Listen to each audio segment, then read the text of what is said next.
दोस्तों, आप सभी बिहार पुलिस के लिए जम के तैयारी कर रहे हैं और सिलेक्शन होने के बाद जब आप जॉब में आइएगा तो क्या क्या सुविधाएं दी जाती है, चलिए आप सभी देखिए। खास करके महिलाओं के लिए, फीमेल के लिए क्या क्या चीज़ें हैं, क्या क्या बेनिफिट यहाँ पर मिलता है, सभी चीज़ों के बारे में आप सभी यहाँ से देखिए। ये जो न्यूज़ है दोस्तों, प्रभात खबर का न्यूज़ है 23 अक्टूबर का। और देखिएगा, सबसे खास बात यह है कि बिहार में महिलाओं के लिए 35% आरक्षण है। तो इस कारण से देखिएगा, पूरे भारत में पुलिस बल में सबसे अधिक महिला बिहार में ही है। तो यहाँ पर देखिएगा, बिहार में महिला पुलिसकर्मियों की संख्या 24,287 है, जो कि 22% है, 22.76% है। और इसके बाद देखिएगा अभी क्या है कि 21,391, इस 21,391 में 7900 सीट जो है, यानी लगभग 8,000 सीट सिर्फ महिलाओं के लिए है। तो इसमें से 8,000 महिला आएंगे, 1275 दरोगा में से भी। तो इस तरह देखिएगा 8350 महिला आएंगे और इस तरह से हो जाएगा 32,605। तो यहाँ पर क्या हो रहा है दोस्तों कि देखिएगा, महिलाओं के बढ़ावा के लिए यहाँ पर क्या है कि ATS और STF क्या होता है, स्पेशल टास्क फोर्स होता है।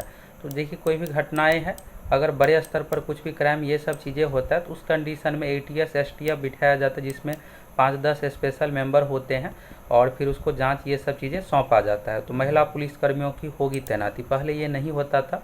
साथ ही देखिएगा यहाँ पर तो सुरक्षा में भी लगेगी महिलाएं, विशिष्ट व्यक्तियों की। यहाँ पर जो हायर लेवल का है वहाँ पर भी सिक्योरिटी में सुरक्षा के लिए महिलाओं की यहाँ पर ड्यूटी दी जाएगी। तो यानी देखिएगा, कुल मिलाकर यह है कि अब हर चीज़ में महिलाओं के लिए यहाँ पर सुविधाएं दी जा रही है और बिहार की महिलाएं अब अबला नहीं दिखेगी। और उनकी उस पुरानी छवि को बिहार पुलिस में बीते 10 वर्षों में दौरान बहाल हुई 24,000 से अधिक महिलाएं तोड़ती हुई नजर आ रही है। तो देखिएगा तो अच्छा खासा यहाँ पर, और साथ में देखिएगा तो महिला थाना ये सब भी चीज़ें किया गया है। इसके बाद यहाँ पर देखिए, थाने में 20% अपर थानाध्यक्ष की जिम्मेदारी यहाँ पर है। और कॉल सेंटर, तो देखिए डायल 112 विकसित किया गया है और डायल 112 में आपको किसी प्रकार की सहायता चाहिए, इमरजेंसी में आप कॉल कर सकते हैं। तो उसमें देखिएगा, राज्य स्तरीय कॉल सेंटर में 100% महिलाओं ही कार्यरत है। और थाने में 20% अपर थानाध्यक्ष कार्यभार महिलाओं के सौंपा गया है, ताकि वे भविष्य में थानाध्यक्ष नेतृत्व के लिए तैयार रहे। और पटना के ट्रैफिक प्रबंध में भी महिलाओं की प्राथमिकता देते हुए 75% पुलिस निरीक्षक मतलब इंस्पेक्टर और 40% सिपाही के पदों पर महिलाओं को पदस्थापन किया गया है।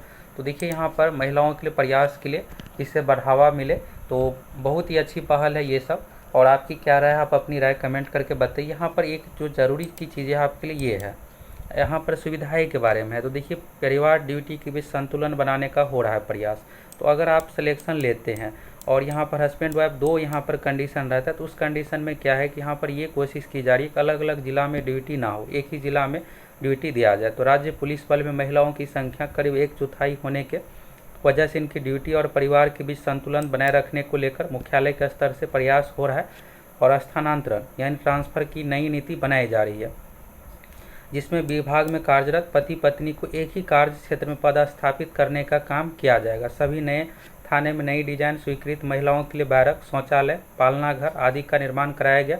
मातृत्व अवकाश ये होता है कि प्रेगनेंसी के कंडीशन में बच्चे के पालन पोषण के लिए आप 6 महीने का ये अवकाश होता है और साथ ही 2 वर्षों का चाइल्ड केयर अवकाश का भी प्रावधान है। तो ये सब सुविधाएं हैं।